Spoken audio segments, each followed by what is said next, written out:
Pada waktu usia 13 tahun itu, tepatnya saya kelas 3 SMP, saya adalah salah satu pentolan dari anggota geng. Kita bareng-bareng merokok di WC. Dan pada suatu saat kita ada murid baru, teman baru, dia ngelaporin kita ke guru. Pak, ini parah lagi, Pak. Saya itu cuma punya pikiran, wah anak ini harus dikasih pelajaran nih, biar gerah. Dan teman-teman yang lain juga datang, akhirnya ada yang mukul dia pakai sapu, ada yang mukul dia pakai penggaris guru, dan yang terakhir itu saya pukul mukanya sampai lebam kayak gitu.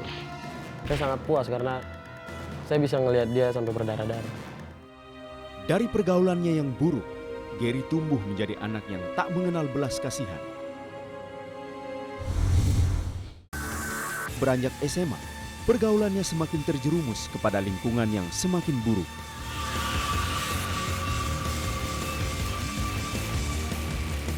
Masuk SMA, saya mulai kenal anak-anak motor. Nah, akhirnya saya juga ketemu lagi sama teman-teman saya yang makin nggak beres lagi. Sering mabuk-mabukan, sering pulang-pulang pagi. Karena saya juga udah bosan di rumah. Saya nggak dapat apa-apa juga di rumah. Kalau saya di rumah, saya cuma dengar omelan dari mama saya, dari papa saya. Akhirnya saya stres kalau di rumah, mending saya keluar dan saya minum-minum dengan teman-teman saya. Saya cuma pingin melupakan masalah-masalah saya. Masalah-masalah kekecewaan saya dengan orang tua saya. Semua sifat kasar dan kebencian hati Gary ternyata berawal dari peristiwa pada masa kecil yang membekas di hatinya. Saya merasakan kurang kasih sayang pada waktu saya kecil. Di mana papa dan mama saya itu sering ribut. Saya merasa nggak bahagia karena saya nggak melihat contoh kasih sayang yang ada dari mereka buat saya dan buat keluarga saya semuanya. Saya punya pikiran saya kayak merasa nggak punya orang tua. Setiap hari, hidup Gary menjadi semakin brutal karena dia tidak mendapatkan kasih sayang dari orang tuanya. Hingga suatu saat, sesuatu terjadi. Pada saat saya umur 17, tepatnya saya kelas 3 SMA kayak gitu. Saya lagi ngumpul bareng sama teman, minum miras. Saya tiba-tiba kaget ada tangan kanan papa itu berlari manggil saya. Dan dia bilang, coba kamu lihat itu papa. Dan saya langsung refleks, wah ini ada apa? Saya pikir kayak gitu. Dengan pikiran cemas dan tak menentu, Gary bergegas menjenguk ayahnya. Dan ternyata, karena kondisi tubuh yang sakit keras, ayah Gary harus dibawa ke rumah sakit untuk dirawat. Papa terakhir tiba-tiba minta kita makan bareng. Tapi pada saat itu dia sakit, dia jatuh sakit. Dan di situ saya mulai putus harapan gitu. Saya cuman sedih karena saya langsung teringat saya pengen dekatin dia gitu. Sebenarnya papa itu adalah seorang pahlawan buat saya, walaupun saya nggak dapat kasih sayang seutuhnya dari dia. Karena saya melihat dia bisa baik sama orang. Apalagi sama saya, dia pasti bisa lebih baik lagi. Tetapi apakah masih ada kesempatan bagi Gary yang telah menyia-nyiakan kesempatan hidupnya dengan ayahnya?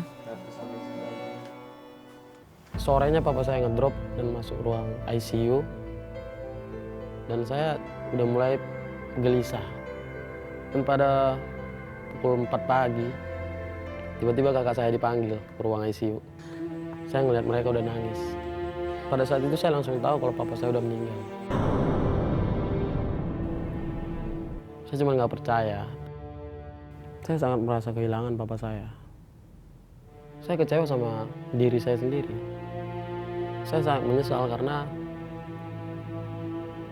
saya udah begitu banyak nyanyain waktu yang harusnya saya lewatkan bersama papa saya. Tapi pada saat saya mau mencoba itu semuanya udah terlambat. Penyesalan yang mendalam membuat hati Gary semakin perih. Saya sering membayangin papa saya itu di tempat biasa-biasanya. Dia di mana? Dan saya cuma mau bilang kalau saya sayang sama papa. Saya cuma mau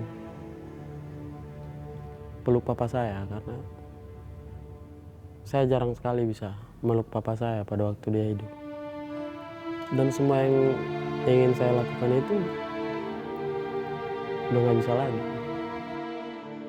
Buat saya untuk melakukan hal itu semua udah terlambat. Setelah kepergian ayahnya, Gary merasakan kekosongan dalam hatinya yang justru ia lampiaskan dalam pergaulan yang semakin merusak diri. Setelah papa saya meninggal itu saya merasakan nggak punya arti lagi. Hidup saya udah kosong kayak gitu. Karena pada suatu saat itu kita lagi minum dengan teman-teman, lagi enjoy banget dengan minuman tersebut. Dan ada seorang yang mengganggu kita. Dia coba ngerebut mic dari tangan kita pada saat kita karaokean. Kita dan teman-teman sangat marah banget pada saat itu.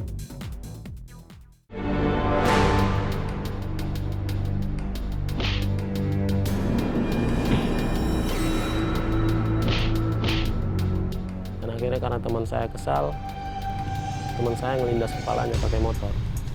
Pada saat itu saya cuma bisa bilang, mampus lu udah gangguin kita. Saya merasa puas banget.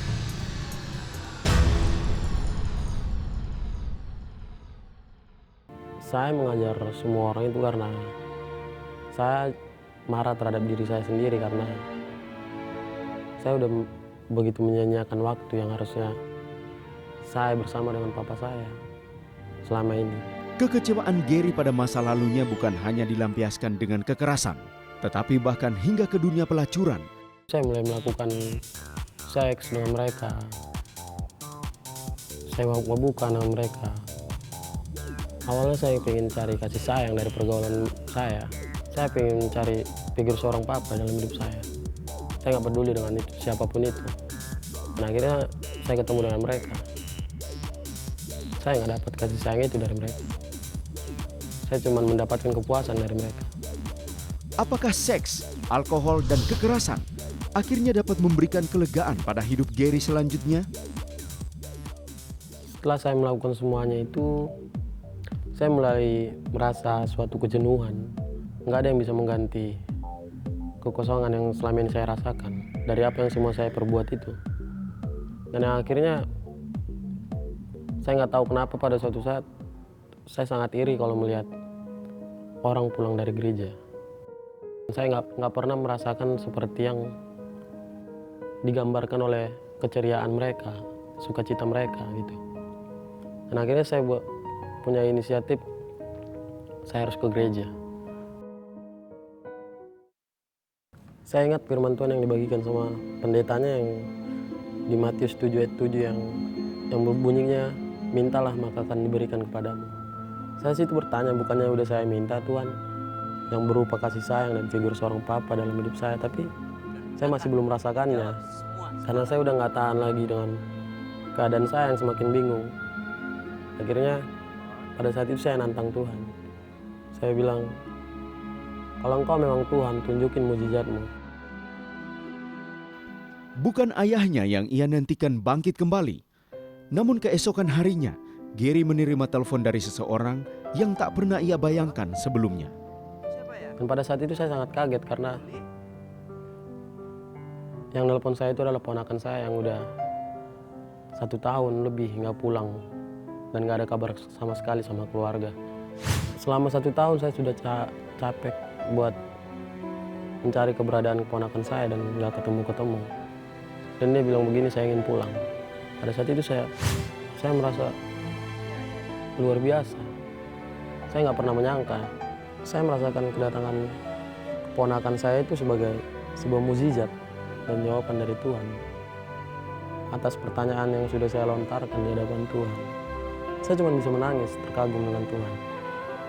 Karena apa yang menurut saya itu udah nggak bisa saya buat lagi, ternyata Tuhan bisa buat itu dalam hidup saya. Dan saya percaya itu semua dilakukan Tuhan karena Tuhan sayang sama saya. Dan karena Tuhan menganggap saya anaknya. Dari kejadian itu saya percaya bahwa Tuhan adalah figur seorang papa yang saya cari selama ini. Dan setelah itu saya langsung menerima Tuhan. Dan saya bertobat di hadapan Tuhan. Saya minta ampun buat dosa-dosa yang sudah saya perbuat selama ini. Semenjak saya menerima Tuhan sebagai juru selamat saya sudah mempunyai komitmen bahwa saya nggak akan pernah menyanyiakan keluarga saya lagi. Walaupun saya sekarang sudah berada di luar kota, tapi saya tetap mau mewujudkan kasih sayang saya terhadap mereka dengan menelpon mereka, menanya kabar mereka. Karena saya mengasihi mereka semua. Dan saya nggak mau kehilangan momen seperti yang pernah terjadi pada saat papa saya masih hidup. Setiap hari saya selalu berdoa, saya selalu mengucap syukur buat setiap detik yang Tuhan berikan dalam kehidupan saya. Buat saya Tuhan Yesus itu adalah sebagai figur seorang bapa dan sahabat dalam kehidupan saya yang bisa nerima saya apa adanya. Bahkan sudah begitu banyak dosa yang sudah saya perbuat, tapi Tuhan Yesus tetap mau menerima saya.